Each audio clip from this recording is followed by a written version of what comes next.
आवाज आ रहा है? आपका नहीं आ रहा है, मेरा आवाज आ रहा है? जबरदस्त। अच्छा, हम लोग इसरो के वैज्ञानिक और मैडम आपके विज्ञान का दिल दिल से सलाम करते हैं।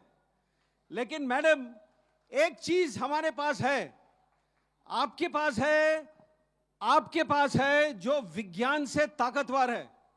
क्या है वो?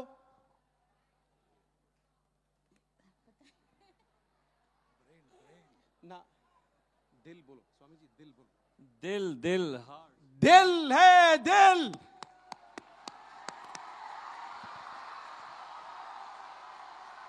तो इससे पहले कि मैं आपको, मेरे पास कोई ज्ञान नहीं है बांटने के लिए, लेकिन मैं आपको कहानी सुनाऊंगा दो।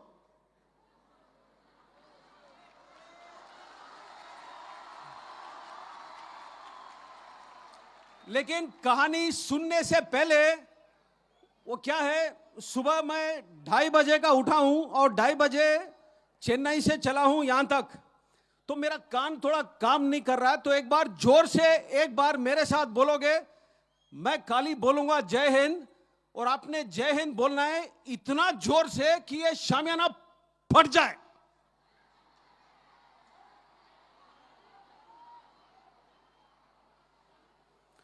जय हिंद। ब्रिलियंट। सबसे पहला वाला कहानी, ये बातचीत बातचीत बातचीत बंद।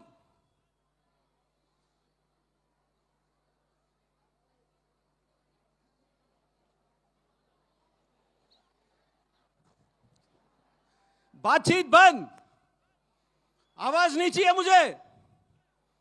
ओके, ये कहानी है साल 2003 का, जब मैं, आज के तारीख पे मैं मेजर जनरल हूं, उस वक्त मैं लेफ्टिनेंट कर्नल होता था।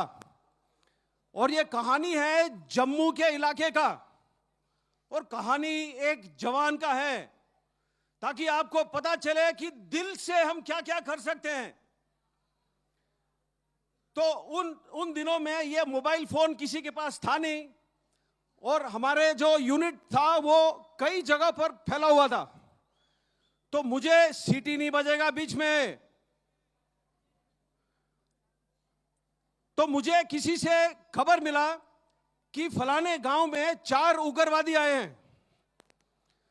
तो मैंने उस कंपनी कमांडर को खबर दिया कि फलाना गांव 4 उग्रवादी, गो। ये सिर्फ प्लान था जाने का। ऑपरेशन लॉन्च हुआ। तजुर्बे से पता लगता है कि आज ऑपरेशन में कुछ गड़बड़ हो सकता है। तो मैंने उस वक्त हमारे यूनिट में जो डॉक्टर साहब थे उनको भेजा है, जो पलटन का एक घातक टोली होता है, सबसे तगड़े जवान। उन जवानों के साथ मैंने डॉक्टर साहब को भिजाया। अभी हमारे डॉक्टर साहब के बारे में एक बात, उनके हमारे पलटन में आए 5 दिन हुए थे, बिल्कुल नए थे, कच्चे थे, कमजोर थे, थोड़े मोटे थे, थोड़े डरे हुए से थे। वो ऐसे रहते थे दिन भर, क्योंकि डर था उनको। डर इसलिए था क्योंकि उनके साथ जो 6 जवान गए थे वो सब सिर्फ हिंदी बोलते थे। डॉक्टर साहब मेरी तरह मद्रासी थे, वो या तो सिर्फ कन्नड़ बोलते थे या तो इंग्लिश। हमारे जवान सिर्फ हिंदी बोलते थे। तो डॉक्टर साहब को डर था। दूसरा, जो मेरा मौजूदा पोजीशन था, वहां से जिस गांव में उग्रवादी थे 6 घंटे का पैदल का रास्ता था। हमें पहाड़ी के नीचे उतरना था, दूसरा पहाड़ी चढ़ना था, पहाड़ी फिर उतरना था, एक छोटा नदी पार करना था, और फिर आधे रिज के ऊपर गांव का फैलाव था। 6 घंटे लगते थे। तकरीबन 4:30 बजे मुझे खबर लगा, और वो खबर किसी भी लीडर को इससे ज्यादा दुख वाला खबर हो ही नहीं सकता है। खबर मुझे यह लगा कि साहब बंदे को गोली लग गई है। क्यों खराब लगता है? जो लीडर लायक है, जब उसके टीम में या उसके टोली में किसी को चोट लगता है या कोई घायल होता है, तो मेरे परिभाषा में वो लीडरशिप का फेलियर है। मुझे ये रैंक क्यों प्राप्त है? मुझे ये ओहदा क्यों प्राप्त है? आपको क्लास का मॉनिटर क्यों बनाया गया है? ताकि आप क्लास को, आप स्कूल को, पाठशाला का देखभाल कर सके। अगर मेरे नेतृत्व के दौरान और मेरे नेतृत्व में कोई शहीद या घायल होता है, तो हो सकता है वो मेरी लापरवाही हो, और वो लापरवाही फेलियर है। तो मुझे खबर लगा कि साहब बंदे को गोली लग गई है। मैंने हमारा जो क्विक रिएक्शन टीम होता है, QRT जो बोलते हैं, उसको लेकर के भाग के निकला वहां से। 9:30 बजे डॉक्टर साहब का हमारा जो रेडियो सेट होता है, उसके ऊपर एक छोटा सा मैसेज आया कि साहब अंधेरा है, मुझे डर लग रहा है। अब आप लोग बोलोगे डर किस बात का लगता है? डर अंधेरे का लगता है। डर इस बात का लगता है कि आप जा रहे हो ऐसे इलाके में जहां पर बाकी जवानों को आप जानते नहीं हो। डर इस बात का लगता है कि शायद आप उस काम के काबिल ना हो जिसके लिए आपको भेजा गया है। डर उस बात का लगता है कि कहीं से गोली ना आए और मुझे ना लगे। डर इन बातों का लगता है। डर इस बात का लगता है कि मैं पलटन का डॉक्टर हूं, ये मेरे पलटन में पहला हफ्ता है, अगर कोई जवान शहीद हो गया है तो हो सकता है मेरी गलती हो। डर इन बातों का लगता है। तो मैंने डॉक्टर साहब को उस वक्त खींच के डांट मारा है, क्योंकि डर का कोई जगह हमारे जिंदगी में या आपके जिंदगी में नहीं होना चाहिए।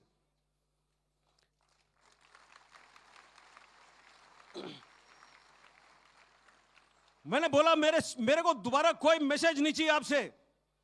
तकरीबन 11:30 बजे डॉक्टर साहब का फिर मैसेज आया। बोला साहब मैं पहुंच गया हूं जवान के पास, लेकिन जहां भी काट रहा हूं वहां पर खून है। अब ये डॉक्टर साहब सिविल से आए थे, 5 दिन हुए थे, उन्होंने कभी किसी को गोली से जख्मी होते हुए नहीं देखा था। तो जब वर्दी काट रहे थे इंस्पेक्ट करने के लिए, तो सारा शरीर खून से लथपथ था। उनको आदत नहीं था इस बात का। तो उन्होंने बोला साहब पूरा खून है, मुझे डर लग रहा है। तो मैंने उस टाइम खींच के मारा डांट और बोला डॉक्टर साहब आपका काम सिर्फ और सिर्फ हमें जिंदा रखना है, बस। यह जवान मर नहीं सकता है, इतना मैंने बोला है। और 5 मिनट के अंदर मैं भी डॉक्टर साहब के पास पहुंच गया। जैसे मैं डॉक्टर साहब के पास पहुंचा है, ट्रर करके आवाज आया। AK-47 का फायरिंग का आवाज ऐसे ही होता है। आपको मालूम होना चाहिए कि मुझे 5 बार गोली लग चुका है। मैं अभी भी खड़ा हूं आपके सामने, स्टेज से कूद के भी आ सकता हूं, आपके साथ पीटी भी कर सकता हूं।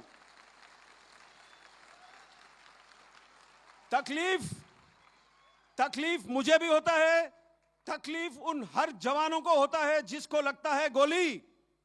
लेकिन मैंने बोला एक चीज है जो विज्ञान से ताकतवर है, दिल।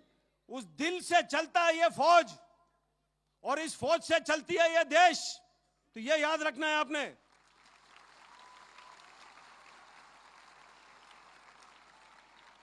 तो हम लोग उस गांव में 5 दिन रहे थे, कुल 5 दिन।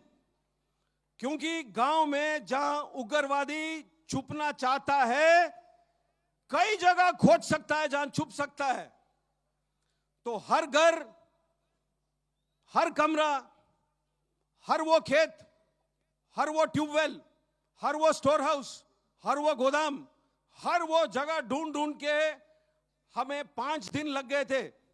और उस 5 दिनों के दौरान 5 हमें अलग अलग जगह पर उग्रवादी मिले। दूसरा दिन सुबह एक हेलीकॉप्टर आया था और जो हमारा जवान जो घायल हुआ था उसको लेकर के अस्पताल चला गया। छठे दिन हम लोग वापस आए और सबसे पहला सवाल मैंने जो ओहदेदार से पूछा कि साहब बंदा कैसा है, तो जवाब मुझे यह मिला कि साहब 2 दिन से अस्पताल से बात हो नहीं पाया है। मेरे परिभाषा में और आपके परिभाषा में कोई बहाना देना मंजूर नहीं होना चाहिए। अच्छे नागरिक वो होते हैं जो सुझाव ढूंढते हैं, जो मसले को हल करते हैं।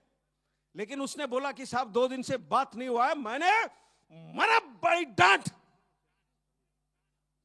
ताज्जुब होगा, जब डांट भी अच्छी लगती है साला टेलीफोन भी चलना लगता है। तो टेलीफोन चला, मैंने अस्पताल से बात किया। अस्पताल में जब आईसीयू से कनेक्ट हुआ, अस्पताल में जो नर्स ड्यूटी पर थी उसने यह बात मुझे बताई, मैं आपको बताना भूल गया। जब हमारा बंदा अस्पताल ले जाया गया हेलीकॉप्टर के अंदर, उसके पेट के अंदर के हिस्से जो स्टमक है, जो इंटेस्टाइन है, वो पॉलिथीन बैग में साथ डाला गया। पॉलिथीन बैग में हेलीकॉप्टर के अंदर उसके साथ। तो उसको चोट इस प्रकार से आई, जो नर्स ने मुझे बयान किया था मैं आपको बताता हूं। ये 2003 की बात है, 16 साल हो गए पूरे, 17 होने को आ रहे हैं। उसने नर्स ने बोला कि साहब उसके जो लेफ्ट वाला फीमर है, जो फीमर होता है जो थाई का सबसे बड़ा हड्डी होता है शरीर का, वो 2 जगह पर फ्रैगमेंट हो गया। फ्रैगमेंट का मतलब क्या है? जो पेंसिल है जब आप तोड़ते हो तो 2 हिस्सों में टूटता है।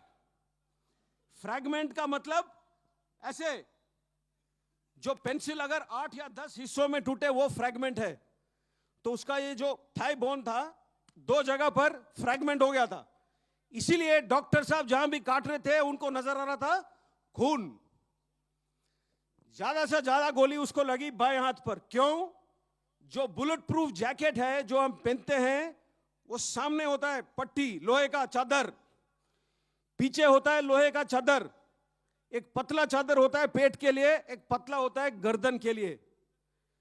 ऊपर और साइड में खुला है। गोलियां लगे उसको साइड में।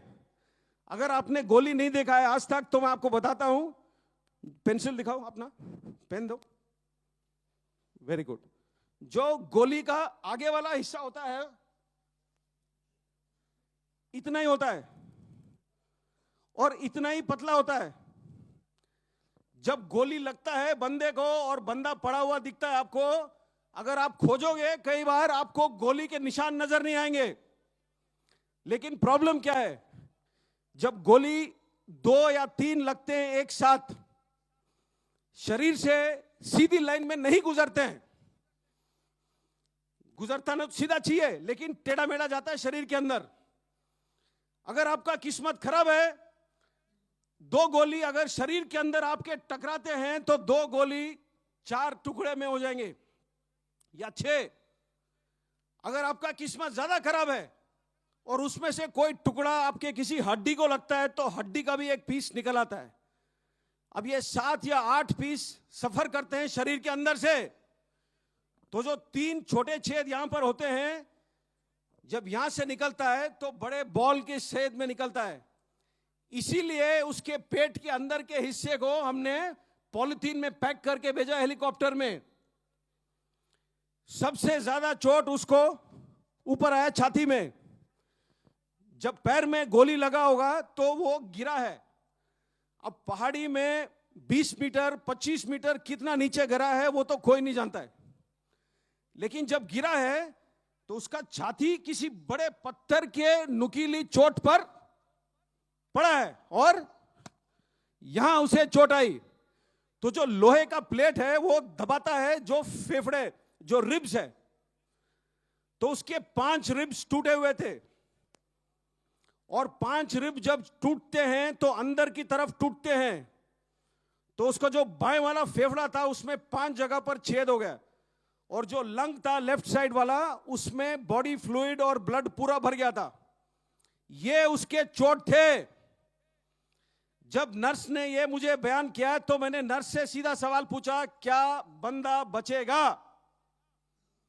और जैसे डॉक्टर साहब लोग आमतौर पर होते हैं, ये नर्स ने बोला, सर मैं नहीं जानती हूं। तो हम लोग जो वर्दी पहनते हैं थोड़े, मैं बोला ना, दिल से करते हैं हम काम, दिल से। तो मैंने अपने सोच में मुझे यह लगा कि अगर मैं उससे बात कर सकता हूं 1 सेकेंड, तो हमारे जो 1000 जवान हैं उनका जो मन का शक्ति है, जो दिल का शक्ति है, वो मैं उस तक भेजूं टेलीफोन के थ्रू। मैंने नर्स को पूछा, क्या मैं बात कर सकता हूं उससे? तो उसने बोला कि साहब 6 दिन हुए इसने आज तक बात नहीं कही है, इसके आंखें खुले तो है, लेकिन ये क्या सुन सकता है, क्या महसूस कर सकता है, क्या बोल सकता है, मैं नहीं जानती हूं। मैंने फिर भी बोला कि आप फोन का जो हैंडसेट है उसके पास रख सकते हो? तो उसने बोला हां। तो उसने फोन उसके हैंडसेट उसके कान के पास रखा, और मैंने उस टाइम उससे पूछा था, निम्बाराम उसका नाम है, वो सीकर डिस्ट्रिक्ट राजस्थान का है। मैं बोला, निम्बाराम क्या हाल है तेरे?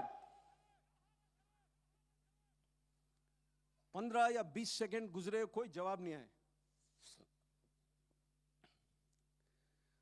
मैंने सोचा शायद वो खत्म हो रहा है, शायद वो सुना ही नहीं मेरी बात, शायद वो बोल नहीं पा रहा है। मैं फोन रखने वाला ही था अपनी तरफ से, क्यों उस टाइम तक मेरा दिल पूरा ही टूट चुका था। फोन मैं रखने वाला ही था, एक बिल्कुल पतली सी आवाज में जवाब आया। इतना चोट खाने के बाद बिस्तरे पे पड़ा हुआ है जवान, पतला सा आवाज में बोलता है मेरे से कि साहब पेट में थोड़ी सी तकलीफ है। और फिर बाद में बोलता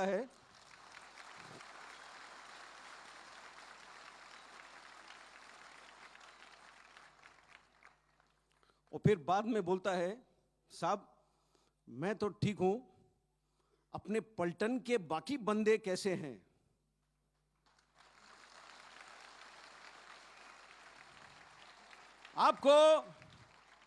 आपको कहानी सुनना है तो कहानी ऐसे सुनो, कहानी सुनाना है तो कहानी ऐसे सुनाओ।